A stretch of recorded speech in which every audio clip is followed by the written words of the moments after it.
Assalamualaikum warahmatullahi wabarakatuh. Sore ini Ibu akan menjelaskan tentang tata cara pendirian salon kecantikan atau klinik kecantikan atau perizinan. Nah, ini saya sampaikan di sesi terakhir perkuliahan tentang estetik skincare. Untuk materi sebelumnya ada 13 pertemuan. Tentunya Anda sudah agak sedikit gambaran.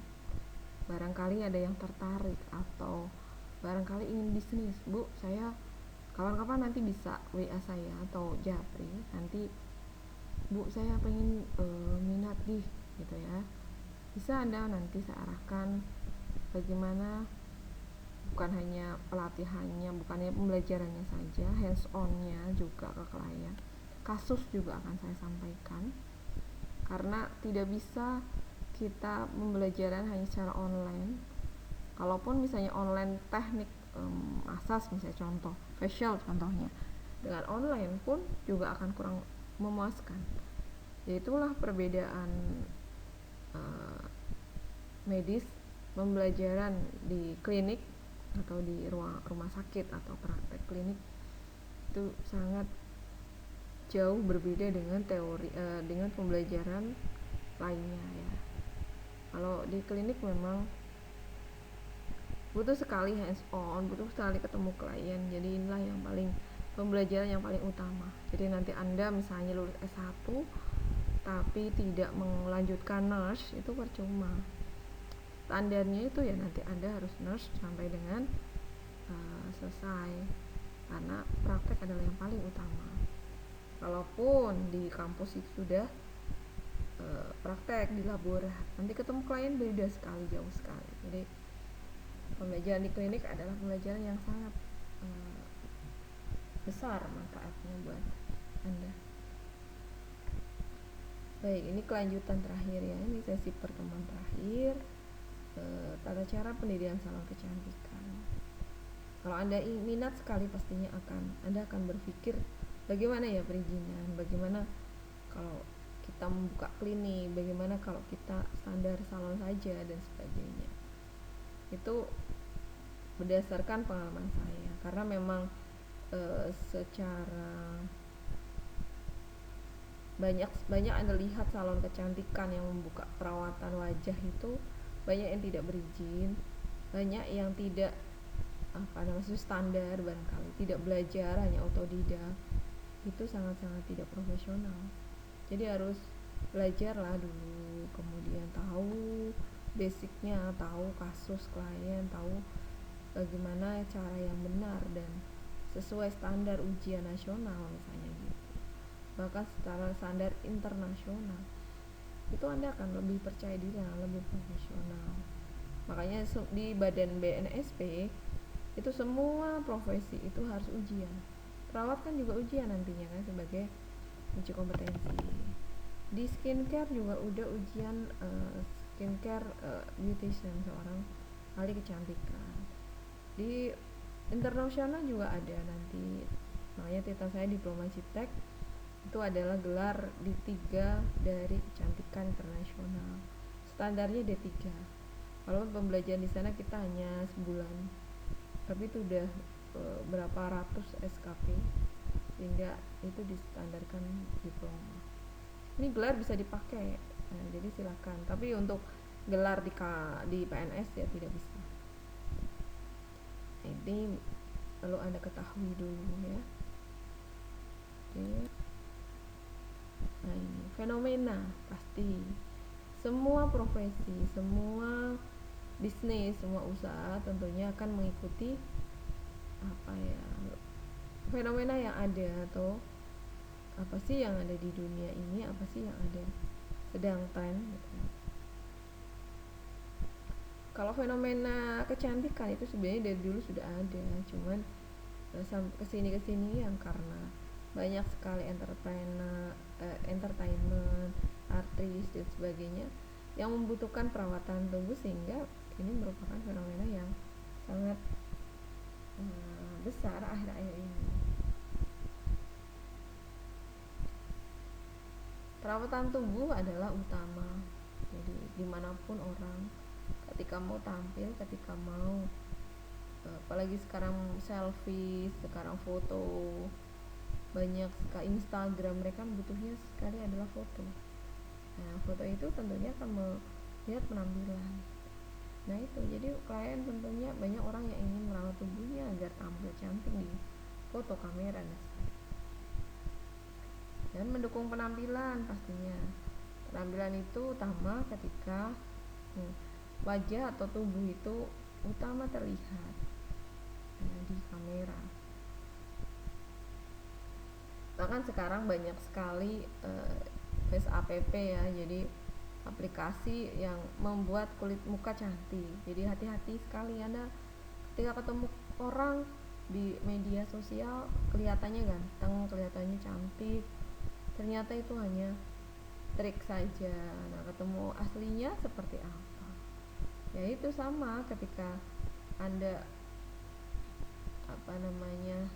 membahas teori tentang skincare, itu hanya secara teori kelihatannya indah sekali tapi secara langsung pada klien kelihatannya gampang, tapi ketemu dengan klien langsung sangat jauh berbeda. Itu ya. Dewasa dan anak-anak, pria wanita itu sangat butuh sekali penampilan. Mana ada si wanita yang ingin tidak cantik? Mana sih pria yang tidak ingin disebut orang ganteng? Nah, jadi kalau saya prinsipnya sih selama ada wanita, bisnis kecantikan itu akan semakin jaya, akan tetap jaya, akan tetap berkibar, akan tetap jalan, apapun berapapun itu gitu ya. Saya sudah membuka skincare itu sudah tahun 2013, udah mulai merintis. Nah itu awal-awal saya yang buka satu cabang, tetapi di suatu tempat ada yang banyak yang menanyakan, akhirnya saya buka cabang kedua.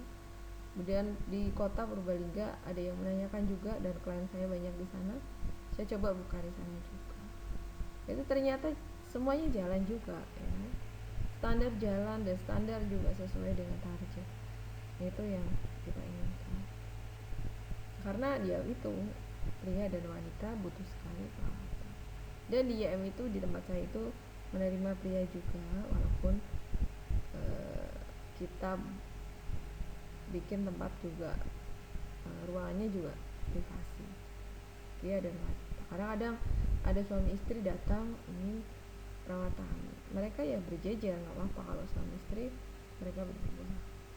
Jadi kalau pria datang beda, bukan muhrimnya ya kita sendirikan tempatnya. Nah inilah mengapa menjadi peluang bisnis. Jadi di mana-mana banyak. Coba di Purwokerto saja berapa skincare, berapa salon, berapa estetiknya, berapa skincare, klinik kecantikan. Silakan dihitung saja, di beberapa tempat pasti ada, di banyak tempatnya. Tapi nanti ada yang standar klinik, ada yang standar salon, ada yang standar dokter kulit atau SPKK. Itu ada beberapa standar sebenarnya ya. Nanti Anda bisa lihat, bisa Anda nikmati di sana. Mengapa saya berpikir menjadi peluang bisnis ya di sini. Awal saya membuka bisnis itu sebenarnya adalah massage body. Jadi saya dulu membuka home treatment atau perawatan tubuh setelah melahirkan atau postnatal natur treatment. Tapi karena saya berpikir setelah saya jalan beberapa bulan, 6 bulan kalau nggak salah itu, kok kelihatannya tidak sesuai target. Jadi orang yang massage itu ya hanya 1-2 sebulan paling 15 orang, 20 orang. Tapi ketika saya ada yang masukkan oleh orang tua saya bahwa ayo coba belajar facial gitu, maka saya belajar ke Jakarta, langsung lari ke sana. Seminggu saya pembelajaran di sana itu full dan biaya tidak murah, mahal. Dan saya langsung pulang membawa alat yang harus saya langsung kerjakan. Alhamdulillah buka 1 bulan, 2 bulan, 3 bulan saja itu kliennya itu udah sampai 60 sebulan. 100. Ya kalau sekarang tidak bisa saya, ya lebih dari 100 lah kalau sekarang tentunya. Tidak bisa saya eh, tidak bisa kurang dari 100, jadi lebih dari itu. Nah, ini yang menjadi, ternyata memang estetik banyak peminatnya dibandingkan dengan cuma lulur massage kayak gitu. Ya mungkin kalau salon yang potong rambut mungkin berbeda ya, ya potong rambut tentunya ya kliennya juga sesuai dengan ini ya, beda. Dan ternyata juga ini adalah bidang jiwa saya.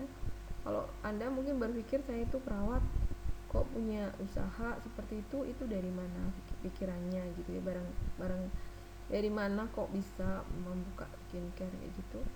Nah inilah, karena memang kita suka saya suka perawatan tubuh, suka facial, suka dandan dan sebagainya, itu tentunya menjadi awal dari minat saya ke sana. Nah setelah saya dikerjakan ternyata ini adalah passion saya, jadi ini hobi saya. Jadi kalaupun saya tidak dibayar membuang jerawat, saya mau, karena inilah jiwa saya. Bahkan saya pernah masak sampai jam 12 malam, karena itu paketan, mereka datang jam 7 tapi minta paketan full dari body sampai wajah, sampai jam 12 malam. Apakah saya mengeluh? Tidak. Apakah saya capek? Tidak, karena ini merupakan passion. Jadi Anda nanti belum, mungkin saya tidak bisa menetapkan Anda ada passionnya skincare atau Anda passionnya adalah seorang perawat, itu belum bisa sekarang. Jadi nanti Anda ketemu passion itu entah berapa tahun lagi, entah ketika umur berapa gitu ya. Nah bagus kalau Anda passionnya sekarang sudah ada. Misalnya Anda passionnya suka masak, Anda sukanya desain baju, kalau sekarang sudah ada jiwa passionnya, ya tentunya bagus, itu berarti Anda muda, masih muda, sudah punya peluang usaha. Tentu sekarang jualan online, barangkali ini mahasiswa ada yang suka jualan online dan Anda sangat-sangat tertarik dengan online tentunya, dan menghasilkan uang dan menghasilkan banyak rezeki, itu sudah bagus, itu berarti Anda sudah punya peluang usaha. Saya umur 35 tahun baru berpikir bisnis. Nah, jangan seperti saya, malah justru Anda sedini mungkin untuk membuka usaha. Itu tadi tekad, minat, bakat, dan kemauan tentunya. Dan terakhir komitmen dan fokus. Jadi nggak bisa kalau bisnis itu tidak difokus atau tidak komitmen ya. Walaupun saya dinas, walaupun saya PNS, tapi saya ketika di luar jam dinas ya tentunya fokus kepada bisnis saya. Mungkin selain ada customer, klien, itu juga ada murid-murid saya di seluruh Indonesia. Nah mungkin Anda juga perlu tahu juga, saya juga membuka pelatihan di beberapa kota. Nah alhamdulillah saya membuka LKP itu tahun 2016 saya buka LKP karena dengan rasa percaya diri, dan saya memang suka mengajar, memberikan materi, sehingga saya punya passion juga nih. Kenapa tidak saya infokan, kenapa saya tidak bercerita teman-teman di Indonesia, bahkan perawat di Indonesia, bukannya di Jawa, seluruh di luar Jawa, bahkan saya ke Bali, ke Pontianak, ke Padang, itu saya udah ke sana. Nah, ini Makassar juga. Ini jadi bukan hanya di sini. Ini saya ingin cerita saja sebenarnya, kalau bahwa saya tuh punya usaha nih seperti ini. Saya punya ilmu, saya punya pengalaman lah, maksud saya saya tidak ingin menggurui, tapi saya ingin berbagi ilmu saja, ingin berbagi cerita saja, bahwa saya punya cerita demikian ke klien, customer. Ini bisa dimanfaatkan oleh, alhamdulillah, murid saya itu seluruh Indonesia itu ada sekitar hampir lebih dari 400 mau 500. Mereka semuanya ada yang dokter umum, perawat, bidan ya. Dokter saya banyak muridnya, jadi ada beberapa dokter yang ingin membuka skincare, yang ingin mencoba mengerti gitu, ingin akhirnya ikut kita, sehingga insya Allah alhamdulillah mereka sudah buka gitu. Dan omsetnya tidak sedikit teman-teman semuanya, bahwa omsetnya itu tidak bisa disampaikan di sini, tidak bisa disampaikan sekian tidak bisa. Ada yang ternyata luar biasa sekali, ternyata ada murid saya omsetnya sebulan 30 juta. Bahkan ada yang di Timika, di luar Jawa itu, karena di sana memang harga rupiah itu sangat tinggi ya, tentunya di sana ada omsetnya sampai 100 gitu. Nah inilah yang perlu saya sampaikan di sini. Ini bukan omong kosong tapi fakta bukti. Nanti di FB saya nanti akan ada banyak-banyak murid saya yang teman-teman di FB saya itu tentunya hampir banyak yang murid gitu. Nah ini bisa menjadi gambaran, bisa menjadi pemikiran Anda bahwa disinilah peluang bisnis yang sangat luar biasa. Oke, persiapannya tentunya ini kembali ke laptop ya. Persiapannya tentunya bekali dengan keahlian. Yang pertama, Anda harus punya keahlian. Jadi bukan hanya cerita saja, tapi keahliannya bukannya ilmu saja, tapi praktisi juga. Pengalaman juga nantinya. Pengalaman terhadap kasus maksudnya. Nah, ini juga sebagai bahan modal kita profesional. Sebagai modal kita itu menjadi percaya diri. Berikutnya adalah memilih tempat usaha. Nah, tempat usahanya mau di mana nih? Apa di rumah, apa di jalan, di pinggir jalan, atau di kota besar dan sebagainya. Apakah 2 lantai? Apakah cukup sederhana? Nah, itu juga silakan Anda mau milih yang mana. Silakan rintis dulu semampunya. Kalau saya sih tidak menekankan Anda untuk buka yang sangat tinggi, sangat bagus, sangat 2 lantai harusnya gitu, tidak. Tapi seadanya, semampunya Anda. Yang penting Anda buat tempatnya itu menjadi sebuah magnet buat klien-klien kita. Jadi mereka tertarik dengan tempat kita. Tempat kita itu ternyata membuat orang tertarik gitu. Kalau saya pengalaman pribadi, rumah saya itu di desa. Jadi kalau Anda mau ketemu di IM itu di kampung, tidak di pinggir jalan, tidak di kota besar. Tetapi alhamdulillah banyak klien kita yang di kota datang ke tempat saya. Nah itulah pengalaman. Untuk YM1 masih di desa ya, di kampung, di desa lah, tidak di kota, tidak di pinggir jalan. Jadi di rumah saya, asli tempat saya tinggal. Di depan menjadi tempat usaha salon, skincare, untuk lembaga pelatihan juga ya. Itu menjadi tempat khusus untuk usaha, dan belakang ada tempat tinggal. Kemudian untuk YM2 itu memang pinggir jalan, itu di daerah Kelampok, Banjarnegara. Itu di sana ruko yang saya beli, dan kita untuk usaha jadikan magnet juga di sana. Jadi rukonya tadinya nggak laku, nggak pernah dipakai, itu di tempat oleh orang lain tidak laku ya, oleh saya alhamdulillah jalan. Nah untuk JM3 pun saya pilih di perumahan. Jadi kalau Anda nanti tanya alamatnya ya nanti Japri bisa. Itu tidak di pinggir jalan. Jadi saya berpikir bahwa rumah adalah suatu tempat yang sangat istimewa. Bukan hanya untuk tempat tinggal tapi juga untuk tempat perawatan. Jadi mereka seolah-olah masuk ke tempat saya itu seperti di rumah sendiri, seperti santai gitu ya, ada TV, ada barangkali mau ada tambah karaoke, tempat ngobrol, jadi makan juga, minum silahkan gitu ya, free. Itu menjadi tempat daya tarik kita juga. Menyiapkan bahan dan peralatan. Nah ini berikutnya, kalau Anda sudah tahu ilmunya, tempatnya gimana, bahan dan peralatan tentunya harus disediakan sesuai yang saya rinci kemarin di alat dan bahan skincare, baik elektrik maupun bahannya itu sudah disampaikan kemarin. Itu siapkan semuanya lengkap sesuai dengan langkah-langkahnya, dan peralatannya juga sesuai standar. Kalau Anda mau perawatan skincare yang modern dengan standar klinik ya tentunya akan peralatannya beda. Alatnya juga ada yang murah, ada yang mahal. Nah itu silakan Anda siapkan. Nanti bisa diskusi dengan saya, alat yang dibutuhkan sesuai standar Bu apa aja. Bahan yang sesuai standar bisa didiskusikan lagi, nggak apa-apa. Okay. Kemudian menyiapkan sumber daya. Nah sumber daya Anda yang paling utama.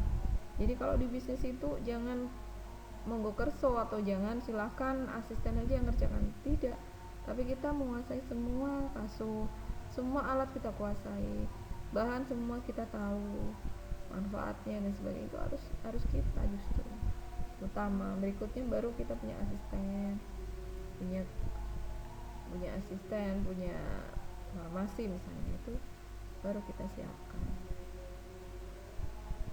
Berikutnya adalah promosi.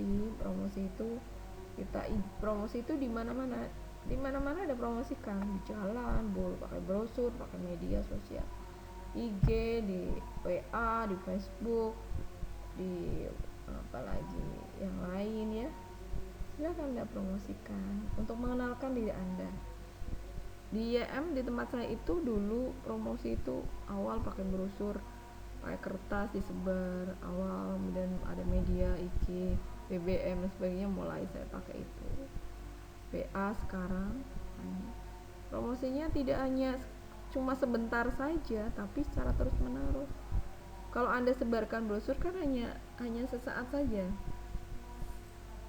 satu kali saja misalnya, habis itu malas nyebar brosur kayak gitu ya.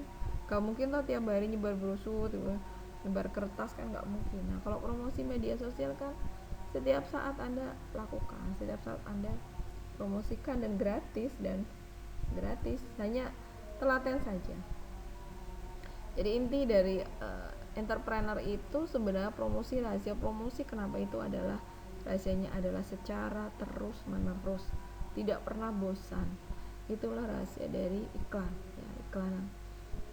Bagaimana orang mau tertarik Anda hanya iklannya satu kali, besoknya males, ya nggak bisa.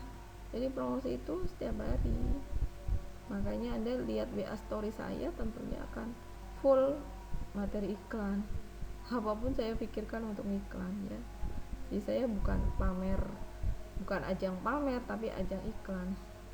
Nah itulah. Jadi itulah yang disebut promosi. Mungkin Anda yang jual baju udah pengalaman lah, jual sepatu, sandal ya online itu pengalaman sekali. Nah kalau saya promosinya tentunya pelayanan, bukan barang. Kalau produk ada krem itu ada, tapi kebanyakan adalah pelayanan. Berikutnya adalah perizinan. Nah, perizinan nanti kita sesuaikan, mau konsep salon, mau konsep klinik. Ini saya jelaskan. Yang pertama tadi keahlian ya, khususnya yang bersertifikat. Ikuti seminar dan pelatihan dan motivasi diri. Ini khusus itu memang sertifikat nasional, internasional itu juga, dan seminar pelatihan banyak sekali ya. Kemudian memilih tempat usaha itu juga siapkan tempat yang nyaman, warna cat sesuai konsep, bisa sewa tempat, bisa silakan. Pemanfaatan yang ada, perlu inovasi. Jadi kalau standar skincare biasanya tempatnya harus manis, bagus warnanya gitu ya, mau ungu, pink, oranye, krem gitu ya, silakan. Coklat juga ada, hijau juga ada. Tempat bisa, kalau di ruko biasanya ada yang sewa, ada yang punya sendiri. Manfaatkan yang ada, saran saya, dan inovasikan. Jadi orang melihat itu tertarik, maka disebut branding. Brandingnya itu harus terlihat nih, oh warnanya pink, oh warnanya ungu. Kalau YM ungu, walaupun saya tidak suka warna ungu sebenarnya. Ada yang suka warna pink, ada yang suka warna oranye. Ya, murid saya itu banyak sekali, ada yang hijau, oranye, ungu, putih, salem, krem, coklat. Nah, yang paling banyak pink biasanya itu. Dan itu warna cantik ya. Bahan peralatan seperti ini. Ada interior salon, bahan peralatan tadi sudah saya sampaikan. Sumber daya, oh ya. Kalau misalnya Anda standar klinik, nah itu harus lengkap. Ada dokter penanggung jawab. Bahkan sekarang untuk skincare klinik di Jakarta itu syaratnya itu sangat tinggi. Jadi harus ada dokter SPKK sebagai dokter penanggung jawab. Berikutnya ada dokter umum sebagai pelaksana, sebagai analisa. Dan berikutnya seorang beautician, minimal sudah belajar kecantikan, sudah belajar, atau perawat atau medis, perawat atau yang lain. Berikutnya farmasi, itu harus punya, karena itu harus ada apoteker juga, karena harus meracik krem dan sebagainya. Berikutnya administrasi. Ini syarat ini harus ada di klinik. Nah, ini biasanya Anda tinggal penuhi saja sesuai dengan syarat di klinik, syarat di dinas kesehatan masing-masing biasanya. Nah, tinggal Anda pilih saja.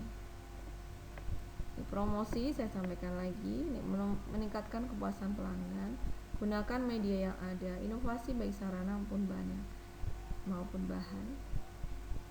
Jadi kalau Anda ada facial mumi, nah facial mumi tentunya harus Anda inovasikan di mana, di bahan dan teknik juga ada. Nah, ini biasanya kalau pelatihan di tempat saya itu banyak sekali menu pelayanannya yang saya berikan.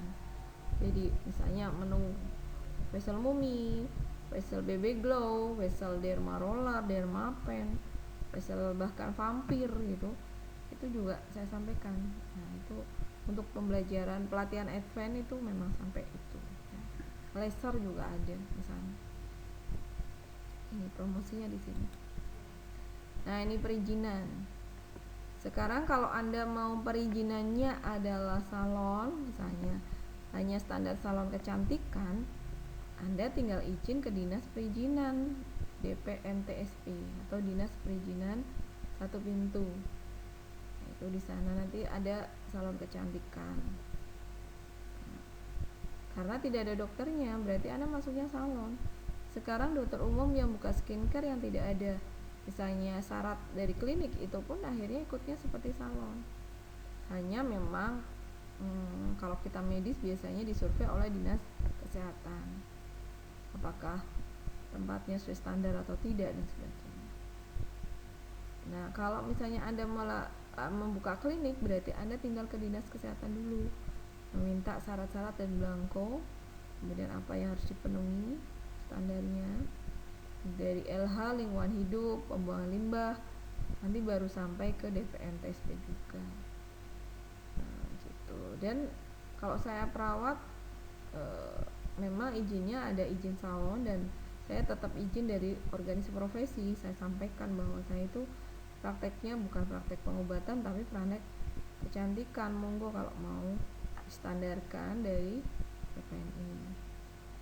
Nah, tapi Dinkes juga survei ke tempat saya juga ya, walaupun surveinya juga tentang praktek mandiri perawat, pengobatan, luka dan sebagainya, tapi juga tetap disurvei sebagai syarat juga. Silakan Anda nanti gampang kalau perizinan itu, yang penting kita ke dinas perizinan dulu atau kita minta belangkonya dulu dan sebagainya, tinggal mau arah mana. Kalau kita salon kecantikan berarti tidak ada dokternya. Jadi mungkin itu yang bisa saya sampaikan. Membuka usaha itu harus sesuai dengan jalur, harus sesuai dengan alurnya, aturan juga. Nah, tetap walaupun Anda itu tetap kita berpikir perizinan, karena memang di mana-mana itu banyak sekali penyidik, banyak sekali orang yang persaingan ya. Nanti bisa ditanyakan kadang sama penyidik, apakah ada izinnya, tidak. Misalnya izin salon kecantikan minimal ada. Kalau izin klinik misalnya ada dokter, minimal harus ada izin klinik. Dan terus Anda harus terus membuat inovasi di dalam usaha Anda. Usaha Anda itu menjadi peluang usaha yang lain. Saya sampaikan itu. Sebagai contoh, Anda membuka skincare di awal, atau Anda ternyata awal jualan baju, kemudian belajar skincare. Anda sambil jualan baju, ternyata customernya tawari skincare, lakulah. Atau Anda udah buka skincare, di situ Anda jual tas, sepatu, customer Anda tawari tas dan sepatu, jadilah Anda jadi butik lagi, tambah. Nah, itu jadi usaha itu memang tidak sulit tapi juga tidak mudah ya. Jadi kalau saya bilang sulit, tidak. Kalau kita sudah bertekad ya tentunya tidak ada kata sulit. Kalau kita sudah komitmen, tidak ada kata susah. Kemudian saran yang saya sampaikan tadi, coba Anda terapkan, Anda coba pikirkan.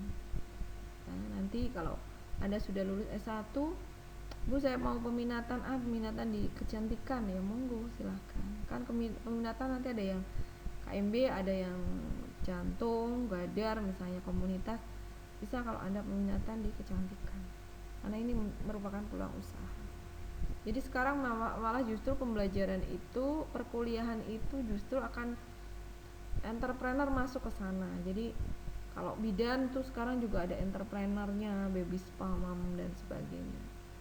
Nah, perawat juga sama, perawat juga nembus baby mom spa juga sudah masuk entrepreneur ke sana. Ada beberapa institusi sudah masukkan entrepreneur sebagai penarik untuk membuka stikers ya, membuka fakultas misalnya, membuka pendidikan di sana. Itu. Jadi saya ada beberapa universitas yang sudah meminta saya untuk mengisi tentang entrepreneur, minimal untuk membuka pikiran Anda semuanya. Oke, mungkin itu saja dari saya. Materi sedikit tetapi banyak ceritanya. Tapi ini menjadi gambaran Anda untuk kedepannya. Apabila Anda ingin tahu banyak tentang perizinan, tentang bagaimana membuka usaha dan sebagainya, silakan Anda datang ke tempat saya langsung, bisa ke YM langsung, ke rumah saya ya, nanti di Bukateja, atau ke YM Purbalingga juga bisa ketemu, nanti di rumah sakit nanti ketemu di sana saya. Itu saja dari saya. Kalau cerita bisnis tuh, kecantikan itu saya nggak bisa berhenti nih lama. Jadi karena saya hobi saya di sini, jadi kalau saya untuk ngisi yang lain sudah tidak mau. Kalau dulu biasanya saya ngisi tentang KMB, tentang dokumentasi keperawatan. Sekarang saya sudah tidak mau lagi, saya maunya ngisi tentang entrepreneur. Ya karena ini adalah sudah passion saya. Terima kasih atas perhatiannya teman-teman semuanya, mahasiswa semuanya. Sukses untuk semuanya dalam pembelajaran maupun nanti ke depannya. Mohon maaf saya banyak kekurangan di seluruh materi pelajaran saya karena ini tidak ada prakteknya, sehingga mungkin saya rasa banyak kekurangannya, atau dalam menyampaikan saya salah dalam tutur kata yang tidak sopan. Mohon maaf sebesar-besarnya. Sampai ketemu di lain kesempatan, di pertemuan berikutnya atau di lain waktu ya. Kami akhiri, assalamualaikum warahmatullahi wabarakatuh.